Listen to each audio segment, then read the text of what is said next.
ಕರ್ನಾಟಕ ರಾಜ್ಯ ಹಿಂದುಳಿದ ವರ್ಗ ಆಯೋಗ ಬೆಂಗಳೂರು ಸಾಮಾಜಿಕ ಮತ್ತು ಶೈಕ್ಷಣಿಕ ಸಮೀಕ್ಷೆ 2025 ಈ ಕಾರ್ಯವನ್ನು ಶಿಕ್ಷಕರಿಗೆ ವಹಿಸಿದ್ದು, ಶಿಕ್ಷಕರು ತಾವು ಕೆಲಸ ಮಾಡುವ ಸ್ಥಳದಿಂದ 3 ಕಿಲೋಮೀಟರ್ ಒಳಗಡೆ ಈ ಕೆಲಸವನ್ನು ನಿರ್ವಹಿಸಬೇಕೆಂದು ಮುಖ್ಯಮಂತ್ರಿಗಳು ಆದೇಶಿಸಿದ್ದಾರೆ. ಆದರೆ ದೊಡ್ಡಬಳ್ಳಾಪುರದಲ್ಲಿ ಈ ರೀತಿ ನಡೆಯುತ್ತಿಲ್ಲ. 3 ಕಿಲೋಮೀಟರ್ಗಿಂತ ಹೆಚ್ಚುವರಿ ಜಾಗಕ್ಕೆ ಇವರನ್ನು ವರ್ಗಾಯಿಸುತ್ತಿದ್ದಾರೆ. ಇದರ ಕುರಿತು ಶಿಕ್ಷಕರು ದೂರು ನೀಡಿದ್ದಾರೆ. ಸ್ನೇಹಿತರೆ, ಎಷ್ಟು ಜನ ನೌಕರರಿದ್ದಾರೆ, ಎ ಬಿ ಬಿಟ್ಟು ಉಳಿದ ಸಿ ದರ್ಜೆ ನೌಕರರು ಏನಿದ್ದಾರೆ ಅವ್ರನ್ನೆಲ್ಲರೂ ಸಹ ಗಣತಿಗೆ ತೆಗೆದುಕೊಬೇಕು. ನಮ್ಮಲ್ಲಿ ಒಟ್ಟು ನಮ್ಮ ದೊಡ್ಡಬಳ್ಳಾಪುರ ತಾಲೂಕಿನಲ್ಲಿ 1311 ಜನ ಸಿ ದರ್ಜೆ ನೌಕರರಿದ್ದಾರೆ. ಎ ಬಿ ಎಲ್ಲ ಬಿಟ್ಟು ಮತ್ತು ಕೋರ್ಟ್ ಎಲ್ಲ ಬಿಟ್ಟು ಸುಮಾರು 911 ಜನ ಸಿಗ್ತಾರೆ. ನಮ್ಮ ಗಣತಿ ಕಾರ್ಯದಲ್ಲಿ ಏನೊಂದು ಹಿಂದುಳಿದ ವರ್ಗ ಮೇಡಮ್ ಅನಿತಾ ಮೇಡಮ್ ಅವರನ್ನ ನಾವು ಕೇಳಿದಾಗ, ಮೇಡಮ್ ಇಲ್ಲಿವರೆಗೂ ನೀವು ಏನ್ ಮಾಡಿದೀರಾ, ಏನ್ ಪ್ರೊಸೀಜರ್ ಮಾಡಿದೀರಾ? ಉದಾಹರಣೆಗೆ ಬೆಂಗಳೂರು BBMPಯಲ್ಲಿ ಸುಮಾರು 184 ಇಲಾಖೆಯ ಪ್ರತಿಯೊಬ್ಬರನ್ನು ಸಹ ಕಾಡಿದ್ದಾರೆ. ಎಲ್ಲ ಇಲಾಖೆ, ಶಿಕ್ಷಣ ಆಗಿರ್ಬೋದು, RDP ಆಗಿರ್ಬೋದು, ಟೆಕ್ನಿಕಲ್ ಆಗಿರ್ಬೋದು, ಸೋಷಿಯಲ್ ವೆಲ್ಫೇರ್ ಆಗಿರ್ಬೋದು, ಅಥವಾ ಅಗ್ರಿಕಲ್ಚರ್ ಆಗಿರ್ಬೋದು, ಹಾರ್ಟಿಕಲ್ಚರ್ ಆಗಿರ್ಬೋದು, ಸಿರಿಕಲ್ಚರ್ ಆಗಿರ್ಬೋದು, ಈ ರೀತಿ ಎಲ್ಲ ಇಲಾಖೆಗಳಿಂದ ಸಿಗುವಂತಹ ನೌಕರರನ್ನ ಗಣತಿ ಕಾರ್ಯಕ್ಕೆ ನಿಯೋಜನೆ ಮಾಡಿದ್ದಾರೆ. ನಾವು ಅದೇ ಕೇಳ್ತಾ ಇರೋದು, ನಮ್ಮ ಮಾನ್ಯ ಜಿಲ್ಲಾಧಿಕಾರಿಗಳನ್ನ ಮತ್ತು ಹಿಂದುಳಿದ ವರ್ಗಗಳ ಆಯುಕ್ತರನ್ನ ನಾವು 70% ನಮ್ಮ ಕಾರ್ಯಕ್ಕೆ ನಾವು ಬಳಸ್ಕೊಂತೀವಿ.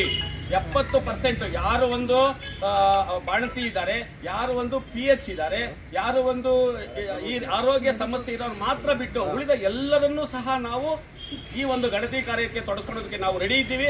ಆದ್ರೆ ನಾವು ಕೆಲಸ ಮಾಡುವಂತಹ ವ್ಯಾಪ್ತಿಯಲ್ಲಿ ಮಾತ್ರ ನಮ್ಗೆ ಆದ್ಯತೆಯನ್ನು ಕೊಡಿ ಅಂತ ಕೇಳ್ತಾ ಇದ್ದೀವಿ.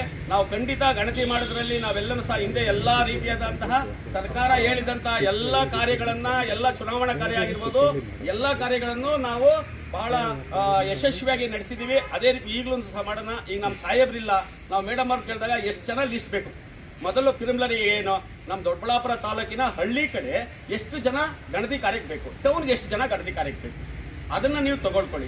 ಇಲ್ಲಿ ನಮ್ಮ ದೊಡ್ಡಬಳ್ಳಾಪುರ ಟೌನ್ ಅಲ್ಲಿ 100 ಜನ ನಮ್ಮ ಶಿಕ್ಷಕರ ಸಿಬ್ಬಂದಿ ಇದೆ. ಅದರಲ್ಲಿ ಹೆಲ್ತ್ ಇಶ್ಯೂಸ್ ಒಂದು 10-15 ಜನ ಬಿಟ್ಟು ಇನ್ನು 70ರಿಂದ 80 ಜನ ಸಿಗ್ತಾರೆ. ಇನ್ನು ಉಳಿಕೆ ಇಲಾಖೆ ಇದೆಯಲ್ಲ, ಆ ಉಳಿಕೆ ಇಲಾಖೆಯಲ್ಲಿ ತೆಗೆದುಕೊಂಡು ಈ ಕಾರ್ಯವನ್ನು ಮಾಡಿ ಅಂತ ನಾವು ನಿನ್ನೆನೂ ಸಹ ನಾವೆಲ್ಲ ನಮ್ಮ ಸಂಘದ ಅಧ್ಯಕ್ಷರು, ಪದಾಧಿಕಾರಿಗಳೆಲ್ಲರೂ ಸಹ ನಾವು ಮೇಡಮ್ ಹತ್ರ ಹೋಗಿ ಹೇಳಿದ್ದೀವಿ. ಆಯ್ತು ಅಂತ ಹೇಳಿದ್ದಾರೆ. ಈಗ ನಮ್ಮ ಸಾಹೇಬರು ಇಲ್ಲ, ಈ ಸಾಹೇಬರು ಮತ್ತು ತಹಶೀಲ್ದಾರ್ AC ಮೇಡಮ್ ಹತ್ರ ಹೋಗೋಣ, ನಮ್ಮ ಏನ್ ಸಮಸ್ಯೆ ಹೇಳೋಣ. ಖಂಡಿತ ನೀವು ಯಾರನ್ನು ಸಹ ಈ ರೀತಿಯಾಗಿ ಬೇರೆ ಕಡೆ ಆಗ್ತಾನ ಮಾಡಬೇಡಿ. ನಾವು ಸಂಘದ ಅಧ್ಯಕ್ಷರುಗಳು, ಕಾರ್ಯದರ್ಶಿಗಳು, ಪದಾಧಿಕಾರಿಗಳು ಎಲ್ಲನೂ ಸಹ ನಾವು ನಿಮ್ಮ ಜೊತೆ ಇದ್ದೀವಿ. ನಾನು ಮೀಟಿಂಗ್ ತರಬೇತಿ ಮಾಡೋದು ಅಷ್ಟೇನೆ, ನಾವೆಲ್ಲರೂ ಸಹ ಅದೇ ರೀತಿಯಾಗಿ ಹೇಳಿದ್ದೀವಿ. ಈಗಲೂ ಸಹ ಹೇಳ್ತಾ ಇದ್ದೀವಿ. ನಮ್ಮನ್ನೇನು ಒಬ್ರು ಇಬ್ರನ್ನ ಅಥವಾ ಏನೋ ನಮ್ಮನ್ನ ಇದನ್ನ ಮಾಡ್ಬೋದು ಅಷ್ಟೇನೆ, ಕ್ರಮ ಕೈಗೊಳ್ಬೋದು. ನಮ್ಮೆಲ್ಲರನ್ನು ಕ್ರಮ ಕೈಗೊಳ್ಳೋಕೆ ಆಗಲ್ವಲ್ಲ. ನಾವೆಲ್ಲ ಒಗ್ಗಟ್ಟಾಗಿರ್ಬೇಕು. ನಮ್ಮಲ್ಲೇನೆ ಒಂದು ಒಡಂಬಡಿಕೆ ಇಲ್ಲ ಅಂತಂತಂದ್ರೆ ದಯಮಾಡಿ ಆಗೋದಿಲ್ಲ. ಅಧ್ಯಕ್ಷ, ಕಾರ್ಯದರ್ಶಿಗಳು ಮತ್ತು ಎಲ್ಲ ಪದಾಧಿಕಾರಿಗಳ ಸಂಘದ ಎಲ್ಲ ಪದಾಧಿಕಾರಿಗಳು ನಿಮ್ಮ ಜೊತೆ ನಾವು ಇರ್ತೀವಿ ಅಂತ ನಾವು ಹೇಳ್ತಾ, ಈಗೇನು ಮಾನ್ಯ ಕ್ಷೇತ್ರ ಶಿಕ್ಷಣಾಧಿಕಾರಿಗಳು, ತಹಸೀಲ್ದಾರ್ ಅವರ ಗಮನಕ್ಕೆ ತಂದು ಅವತ್ತು ಇದೇ ರೀತಿ ಗೊಂದಲ ಆಗಿತ್ತು. ನಾವು ಹೇಳ್ತೇವೆ ಅದ್ರ ಮ್ಯಾಕ್ಸಿಮಮ್ ಹಿಂಗೋ ಸೆಟ್ರೇಟ್ ಮಾಡಿ ಒಂದು 90 ಭಾಗ ಏನೋ ಒಂದು ಹಂತಕ್ಕೆ ತಂದು ಎಲ್ಲ ಕ್ಲಿಯರ್ ಆಯಿತು. ಸ್ನೇಹಿತರೆ, ನಾವು ಯಾವುದು ಕೆಲಸ ಮಾಡಲ್ಲ ಅಂತ ಹೇಳಿಲ್ಲ. ಪ್ರಥಮ ಬಾರಿಗೆ ಸರ್ಕಾರಿ ನೌಕರ ಸಂಘದ ಒಬ್ಬ ಜಿಲ್ಲಾಧ್ಯಕ್ಷರಾದಂಥ ದಿನಕರ್ ಶೆಟ್ಟರು ಉಡುಪಿ ಜಿಲ್ಲೆಯಲ್ಲಿ ನಾವು ಕೆಲಸ ಮಾಡಲ್ಲ ಅಂತ ಹೇಳಲ್ಲ, ಸರ್ಕಾರ ಸೂಚಿಸುವಂಥ ಕೆಲಸ ಮಾಡ್ತೇವೆ. ಆದರೆ ನಮಗೆ ನಾವು ಏನು ಮಾನದಂಡಗಳು ನಿನ್ನೆ ಮೊನ್ನೆ ಅದ್ರ ಹಿಂದೆ ನಾವೆಲ್ಲರೂ ನಮ್ಮ ಸಂಘದಲ್ಲಿ, ಈಗ ದೊಡ್ಡಬಳ್ಳಾಪುರದಲ್ಲಿ ಯಾರ್ಯಾರಿದ್ರು, ಶಿಕ್ಷಕರ ಸಂಘ ಇರ್ಬೋದು, ನಮ್ಮ ನೌಕರ ಸಂಘದಲ್ಲಿರೋವಂಥವ್ರು, ನಾವೆಲ್ಲ ಹೋಗಿ 3 ದಿವಸದಿಂದ ಸತತ ಪ್ರಯತ್ನದಲ್ಲಿದ್ದೇವೆ. ನೀವು ಯಾವ ಮಾನದಂಡದಲ್ಲಿ ಹಾಕಿದ್ದೀರಿ, ನಾವೇನು ಮಾಹಿತಿ ಕೇಳಿದ್ರು ಅವ್ರು ಸರಿಯಾಗಿ ಕೊಡ್ತಾ ಇಲ್ಲ, ಸ್ಪಂದಿಸ್ತಾ ಇಲ್ಲ. ತಾಲೂಕಲ್ಲಿ ನಮಗೆ ಗೊತ್ತಿದ್ದಂಗೆ 1700 ಜನ ನೌಕರರವ್ರೆ.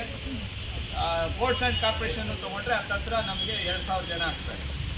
ನಮ್ಮ ದೊಡ್ಡಬಳ್ಳಾಪುರಕ್ಕೆ ಇಷ್ಟು ಜನ ಗಣತಿದಾರರು ಬೇಕು ಅನ್ನೋದೇ ಮಾಹಿತಿ ಅವ್ರು ನಮಗೆ ಕೊಡ್ತಾ ಇಲ್ಲ. ಅದಾದ ನಂತರ ದೇವನಹಳ್ಳಿಯಲ್ಲಿ ಐ ಥಿಂಕ್ ಹೆಚ್ಚುವರಿ ಆಯ್ತಲ್ಲ, ಹೆಚ್ಚುವರಿ ಕೌನ್ಸಿಲಿಂಗ್ ಆಯ್ತಲ್ಲ, ಅವತ್ತೇ ದೇವನಹಳ್ಳಿ ತಾಲೂಕಲ್ಲಿ ಗಣತಿದಾರರ ಪಟ್ಟಿಯನ್ನು ರಿಲೀಸ್ ಮಾಡಿದೆ. ರಾಜ್ಯ ಸರ್ಕಾರ ಮತ್ತು ಆಯೋಗದ ಏನು 2 ಬಾರಿ ತರಬೇತಿ ಕೊಡಬೇಕು ಅಂತಿದೆ ಗಣತಿದಾರರಿಗೆ. 2 ಬಾರಿ ತರಬೇತಿ. ಮೊದಲನೇದಾಗಿ ನಾನು ಮಾನ್ಯ ರಾಜ್ಯಾಧ್ಯಕ್ಷರಿಗೂ ಮೆಸೇಜ್ ಮಾಡಿದ್ದೇನೆ ರಾತ್ರಿ, ದಯಮಾಡಿ ಅವೈಜ್ಞಾನಿಕವಾಗಿ ಸ್ಥಳ ನಿಯುಕ್ತಿ ಮಾಡವ್ರೆ. ಅದು ಯಾವ ರೀತಿ ಮಾಡವ್ರೆ ಯಾರಿಗೂ ಗೊತ್ತಾಗ್ತಾ ಇಲ್ಲ. ಅವ್ರು ಕೆಲಸ ಮಾಡೋದೊಂದು, ಎಲ್ಲೋ ಒಂದು 3 ಕಿಲೋಮೀಟರ್ ಸರೌಂಡಿಂಗ್ ಅಲ್ಲಿ ಹಾಕಿ ಅಂತ ನಿರ್ದೇಶನ ಇದೆ. ಆ 3 ಕಿಲೋಮೀಟರ್ ಫಾಲೋ ಅಪ್ ಮಾಡಿಲ್ಲ, ಸರಿಯಾದಂಥ ತರಬೇತಿ ಕೊಟ್ಟಿಲ್ಲ, ಆದೇಶ ಕೊಟ್ಟಿಲ್ಲ, ಎಲ್ಲಿ ಕೆಲಸ ಮಾಡಬೇಕು ಅನ್ನೋದು ಗೊತ್ತಿಲ್ಲ. ಹಾಗಾಗಿ ನಾವು ಆಸ್ ಎ ಒಬ್ಬ ಸಂಘದವರಾಗಿ ನಾವೇನು ಕೇಳ್ತಾ ಇದ್ದೀವಿ, ಈ ಮಾಹಿತಿಗಳನ್ನು ಕೇಳ್ತಾ ಇದ್ದೀವಿ.